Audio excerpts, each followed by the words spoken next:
दंडवत प्रणाम। देवश्री चक्रधर यूट्यूब चॅनलवर ऐकत असणाऱ्या अच्युत गोत्रे श्रोत्यांचे आत्मकथनाच्या सदरामध्ये हार्दिक स्वागत। आज आपण सशाचे आत्मकथन ऐकणार आहोत।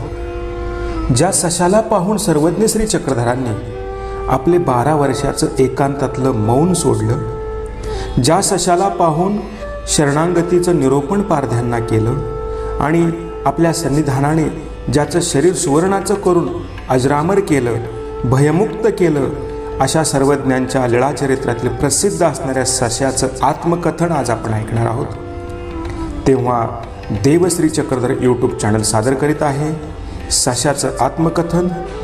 मी सालबर्डीचा ससा बोलतोय, मी सालबर्डीचा ससा बोलतोय। दंडवत प्रणाम।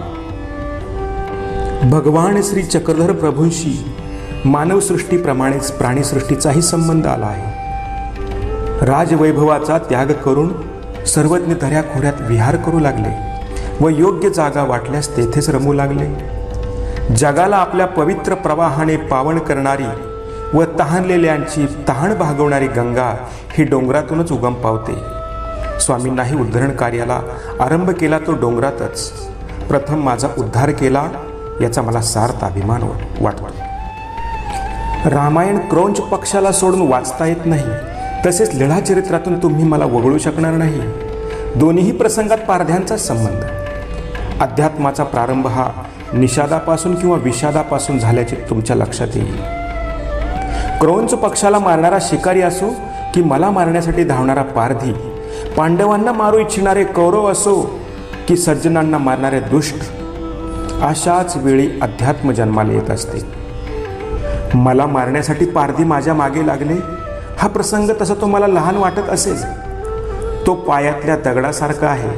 तो दगड इमारतीहून खूप लहान असतो, पण इमारतीलाच माहिती की तोच आपला आधार आहे। त्याचप्रमाणे धर्माचा जन्म हा दयेच्या उदरातून होत असतो। म्हणून माझा दावा आहे की प्रभूंनी प्रथम माझ्यावर दयेचा वर्षाव केला। प्रथम त्यांनी मायेचे पांघरुण माझ्यावर घातले, मायेने माझ्या अंगाला स्पर्श केला, तेव्हाच परधर्माचा जन्म झाला। मी स्वामींना प्रथमच पाहिले असेल असे तुम्हाला वाटत असेल, पण ते खोटे आहे। आमच्या अनेक वेळा गाठीभेटी झाल्या। सातपुड्याच्या निसर्गरम्य परिसरात माझा जन्म झाला। माडू नदीच्या खोऱ्यातील नितळ निर्मळ जल व पर्वतकुशीतील हिरवीगार हिरवळ हीच माझी संपदा। सूर्यकिरण अंगावर पडताच उठावं, मनसोक्त हरळी खावी, माडू माईचे पाणी प्यावे आणि स्वच्छंद बागडत राहावे, दिवसभर थकावे व निर्भय जागा पाहून झोपी जावे, असा माझा सोपा दिनक्रम। झुडपातून मी अख्खं जंगल निहाळत होतो। हात पाय पसरून पडलेल्या सातपुडा पर्वताच्या अंगा खांद्यावर फिरायचो। गगनचुंबी पर्वत शिखरे, आपसात स्पर्धा करणारे महावृक्ष, झऱ्यांचा झुळझुळणारा आवाज, पक्ष्यांची किलबिल, या सर्व वातावरणाने माझा देखणा पर्वत एखाद्या स्थिरावलेल्या डोहावर पाणी पित असताना माझंच रूप मला दिसायचं आणि मी मनोमन प्रसन्न व्हायचो। खरोखरच भगवंताने मला कापरासारखा शुभ्र रंग दिला, लोण्यासारखं मऊ अंग दिलं, घाऱ्या रंगाचे टपोरे डोळे, उंच देखणे कान। खरंच मला देवानं लक्ष घालून स्वतः बनवलं असं मला मनोमन वाटायचं। हे झालं माझं शरीर सौंदर्य, पण माझा स्वभाव अत्यंत भित्रा होता। सिंह गर्जनेपासून ते झाडावर पडलेल्या पानांच्या आवाजाने मी दचकून जायचो। जंगलातील बहुतेक मांसाहारी प्राणी मला खाणारे होते। मी जरा सावधगिरी बाळगायचो। रात्रीच्या वेळी अचानक सिंह गर्जना, कधी अस्वलाचं गुणगुणणं तर कधी तरसाचं खेकसणं, अशा चित्रविचित्र भयानक आवाजांनी मी भेदरून जायचो। पण खरं सांगू, सगळ्यात भीती वाटायची ती माणसाची। जंगली जनावरांपेक्षा तो हुरहुन्नरी शिकारी म्हणून माणूस बघितला की मी भयाने गारठून जात होतो। पण सगळीच माणसे तशी नसतात, हे अनुभवाने माझ्या लक्षात आले। या विस्तारलेल्या जंगलात 2 माणसे मी पाहत होतो। एक स्त्री होती, भर्तृहरीची जाया मुक्ताबाई। तिने अनेक तपे पार पाडली होती। तिच्या डोक्यावरील जटा भुईवर लोळत होत्या, नखांच्या चुंबळी झाल्या होत्या। सर्वांगावर रोमावली उगावल्याने ती पूर्ण आच्छादून गेली होती. तिच्या डोळ्यातून प्रेमाचा झरा झिरपत होता. चेहऱ्यावर चकाकणारे दैवी तेज झळाळत होते. ती रस्त्याने चालत असे तेव्हा रस्त्यावरचे प्राणी रस्ता सोडून बाजूला होत असत. आमच्या अख्ख्या जंगलाची तिच्यावर मायाच होती. ती आमची वनमाताच होती. आणखी एक दिव्य पुरुष 12 वर्षापासून आमच्यात राहत होता. त्याचं लोभस रूप पाहिल्याबरोबर वाटायचं की हा अवतारी पुरुष असला पाहिजे. त्याच्या फक्त कमरेला वस्त्र गुंडाळलेलं होतं. दिव्य किरण त्याच्या अंगातून बाहेर पडतात असा भास होत होता. त्याची चाल राजपुरुषासारखी तर दिसायला महायोगी. रस्त्याने जर चालताना डोक्याचे केस बोरीच्या काठ्याला अडकले तर तो तसाच उभा राहत असे. हवेने ते आपोआप निघतील तेव्हाच तो पुढे चालायचा. काट्यालाही विरोध त्याने केला नाही. कधी कधी त्याच्या पिवळ्या धमक सोनेरी कायेवर ओरखडे उठायचे व त्यातून रक्तबिंदू यायचे. ते तसेच वाळून जायचे. सूर्यप्रकाशाने ते रत्न प्रकाशासारखे दिसायचे. म्हणजे ज्याप्रमाणे रत्नातून प्रकाश येतो तशा रत्नासारखे ते दिसत होते. त्याच्या मुद्रेवर सतत स्मित झळकत होते. दुःख त्याच्याकडे पाहित तेव्हा तेही सुखी होत असे अशी ती आनंदमय मूर्ती होती. या विदेही पुरुषांच्या व माझ्या कित्येकदा भेटी झाल्या. माझ्याकडे पाहून तो फक्त स्मित हास्य करायचा.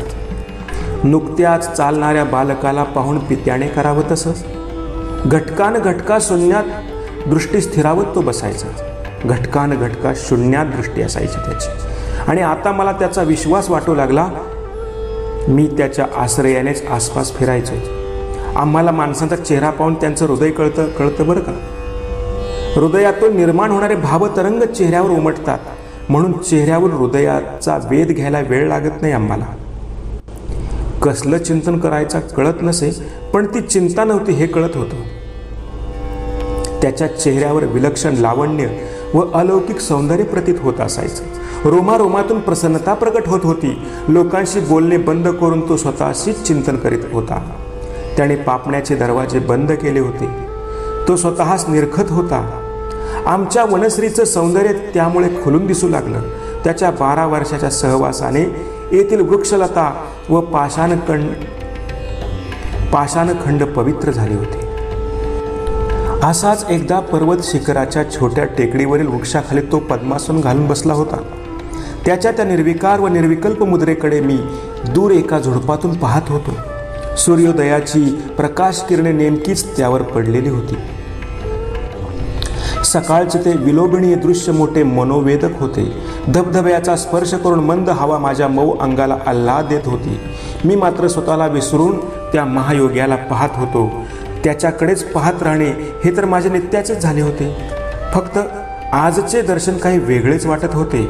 सारखे पाहत होतो आणि वाटत होते फक्त पाहतच राहावे, फक्त पाहतच राहावे. समाधी लागल्यागत माझीही दृष्टी शून्यात स्थिरावली होती. पाहण्यासाठी 2 डोळे किती अपुरे आहेत याची मला प्रथमच जाणीव झाली. आणि एकदम मला कुत्र्यांच्या भुंकण्याचा आवाज आला. मी दचकून उडालो. पाहतो तर समोर थोड्याच अंतरावर शेपूट कापलेली सडपातळ कुत्री माझ्या रोखाने येताना दिसली. इतका बेसावध मी कधीच नव्हतो. आज मात्र प्रत्यक्ष मृत्यू समोरून येत होता. कुत्र्यांना आवाज देताच ती जागी थांबली. एक पारधी माझ्याजवळ आला व त्याने मला उचलून घेतले. आपण कुत्र्यांची होड लावू असे दोघांमध्ये ठरले. मोकळ्या पटांगणात मला सोडायचे व दोघांची कुत्री पाठीमागे लावायची. ज्याचे कुत्रे प्रथम मला धरेल तो जिंकेल असा तो खेळ होता. मोकळ्या पटांगणात मला सोडण्यात आले. मला थोडे दूर पळू दिले आणि थोडे दूर पळाल्यानंतर मागून कुत्री सोडली. मी जीव एकदम एकवटून धूम ठोकली. कधी ती जवळ आली म्हणून मी पळता पळता मागे वळून बघितले. म्हणजे किती जवळ आली हे पाहण्यासाठी मी मागे वळून पाहिले तर 2 पारधी तीर कामटा घेऊन माझा वेध घेत होते. वाघ सिंहाची शिकार होताना मी पाहिले होते. त्या पराक्रमी प्राण्याची मरणकाळाची तळमळ मी पाहिली होती. आपली काय अवस्था होणार या विचाराने मी अक्षरशः भेदरून गेलो होतो. काळे कुट्ट व धिप्पाड पारधी म्हणजे प्रत्यक्षात यमच. त्यांच्या तीर कामठ्यातून सुटलेला बाण कधी माझ्या अंगात घुसेल हे सांगता येत नव्हते. माझ्या काळजाचे पाणी पाणी झाले. तरीही मी पळत होतो. कसा पळत होतो ते माझे मलाच कळत नव्हते, पण पळत होतो. लाल जर्द जिबल्या बाहेर टाकत कुत्री क्षणाक्षणाला जवळ येत होती. कुत्र्यांचं अंतर कळत होतं, पण बाणांचा अंदाज लागत नव्हता. तो कुठल्याही क्षणी अंगात घुसू शकत होता. आता माझी वाचण्याची संभावनाच संपली होती. पळता पळता क्षणात एक विचार माझ्या डोक्यात चमकून गेला. वृक्षाखाली बसलेला तो धीर पुरुष माझ्यापासून अगदी थोड्या अंतरावरच होता. पारध्याने तीर न सोडल्यास मी त्याच्याजवळ पोहोचू शकत होतो. परत एकदा मागे वळून बघितले. कुत्री बरीच जवळ आली होती. मलाही दम लागला होता, पण शेवटचा प्रयत्न म्हणून मी पूर्ण ताकदपणाला लावून धूम ठोकली आणि त्या महापुरुषाच्या मांडीखाली जाऊन बसलो. दमछाक झाली होती. घशाला कोरड पडल्याने जीव कासावीस होत होता. सर्वांग शिथिल पडले होते. त्यांच्या मांडीला माझ्या अंगाचा स्पर्श होताच त्यांनी आपले कमळासारखे डोळे उघडले. मी त्यांच्या नजरेला नजर भिडवली. माझ्या डोळ्यांची भाषा त्यांना कळाली. आईला आपल्या बालकाची आर्त किंकाळी कळते. तिथे शब्द नसतात, फक्त भाव असतो. ज्याला हृदयाची भाषा आहे त्याला स्तोत्र म्हणायची काय गरज. मी मनात म्हटलं, प्रभो, हे प्रभो, मी तुला शरण आलो आहे, मी तुला शरण आलो आहे. माझे रक्षण कर, माझे रक्षण कर. मनातल्या मनात पुन्हा पुन्हा मी प्रभूला प्रार्थना केली. हे प्रभो, हे प्रभो, माझे रक्षण कर, मी तुला शरण आलो आहे.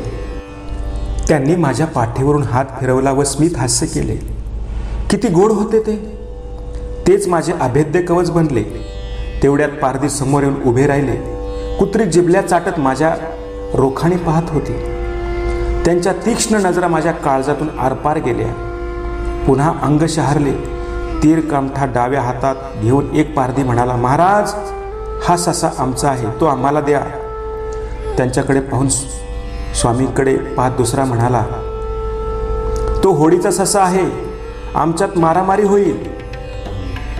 स्वामींनी त्यांच्याकडे आलटून पालटून बघितले व धीर गंभीर आवाजात म्हणाले, हा ससा डोंगराचे गवत खातो व ओढ्याचे पाणी पितो, त्याला का मारता? त्याने तुमचे काय वाईट केले आहे? आणि शेवटी एक आश्वासक दर्शक वाक्य उच्चारले, येथे शरण आलिया काही मरण असे? त्या संवादातील एकनेक शब्द मला आठवतो. एवढ्या साध्या उपदेशाने समाधान होईल असे मला वाटत नव्हते, पण अगदी आश्चर्य घडले. पारध्यांनी वाकून नमस्कार केला व चालते झाले. कुत्रीही त्यांच्या मागे निघून गेली. साधा उपदेश पारध्यांच्या हृदयाचा ठाव घेऊ शकला याचे मला आश्चर्य वाटले. खरोखरच ते शब्द साधे होते, पण त्यात वजन होते. ते कसदार धान्यासारखे होते. 12 वर्षाच्या मौनाने पवित्र झालेल्या जिभेने उच्चारलेले ते शब्द होते.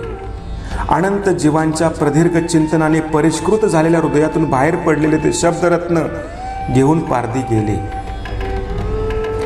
तपाशिवाय सामर्थ्य नाही व संयमाशिवाय तेज नाही. 12 वर्ष न बोलणारा हा तपस्वी आज बोलला. फक्त माझ्यासाठीच त्यांनी मौन भंगले. अखिल मानवजातीला उपदेश करणाऱ्या प्रभूने निरूपणाला आरंभ केला, तो माझ्यापासूनच. प्रभूच्या मुखकमलातून आज प्रथम सूत्र बाहेर पडले, तेही आश्वासन देणारं. महाकाव्य निर्वच माणसांना सांगू देत, पण पहिल्या सूत्राचा मानकरी मीच नव्हे काय? महाराष्ट्राला प्रथम परिचय झाला तो दयागुणाने. प्रथम त्यांच्यापासून दया अवतरली, पांडित्य नंतर आले. आशीर्वादासाठी हात उंचावून त्यांनी प्रथम मला दान दिले, ते अभयाचे, ते अभयाचे. पारधी निघून गेले. त्या रस्त्याने मी पाहत होतो. आता ते दिसत नव्हते. साक्षात मृत्यू परत गेला होता. स्वामींनी परत माझ्या पाठीवरून हात फिरवला. एका वेगळ्या स्पर्शाची मला अनुभूती आली. सर्वांग आनंदाने फुलले. कुठल्या तरी अनामिक शक्तीचा माझ्यात संचार झाल्याची जाणीव झाली. सुवर्ण काया आणि अमर जीवन मला मिळाले. मी प्रभूकडे पाहिले. हे प्रभू, हे प्रभू, तू धन्य आहेस. माझ्यासारख्या दुबळ्या प्राण्याला तू भयमुक्त करून टाकलेस. आता या सृष्टीत मला कोणाचीही भीती उरली नाही. धन्यवाद प्रभू, धन्यवाद. दंडवत देवा, दंडवत. देवाने सुहास्य करत मला दोन्ही हातांनी उचलले. सर्वज्ञ श्री चक्रधर स्वामींनी मला स्पर्श केला व समोर अलगद ठेवून म्हणाले, जा महात्मे हो. महात्मा ही उपाधी ऐकून माझा आनंद गगनात मावेना. प्रभूला शरण जाणारा तो महात्माच असतो ना. हो, तो महात्माच असतो. देवाची आज्ञा मानून मी टुनटुन उड्या मारत निघून गेलो. त्या ठिकाणून मी निघून गेलो. अशा प्रकारे हे सस्याचं, मी सालबर्डीचा ससा बोलतोय, हे आत्मकथन या ठिकाणी समाप्त झालेलं आहे. आणि आपणही त्या सस्याला ज्याप्रमाणे शरणागती घडली त्याप्रमाणे आपणालाही त्या परब्रह्म परमेश्वराची, सर्वज्ञांची शरणागती घडावी अशी मनोमन देवाला प्रार्थना करूया, परमेश्वराला प्रार्थना करूया आणि या ठिकाणी थांबूया. सर्वज्ञ श्री चक्रधर स्वामी की जय. दंडवत प्रणाम, दंडवत प्रणाम, दंडवत प्रणाम हो.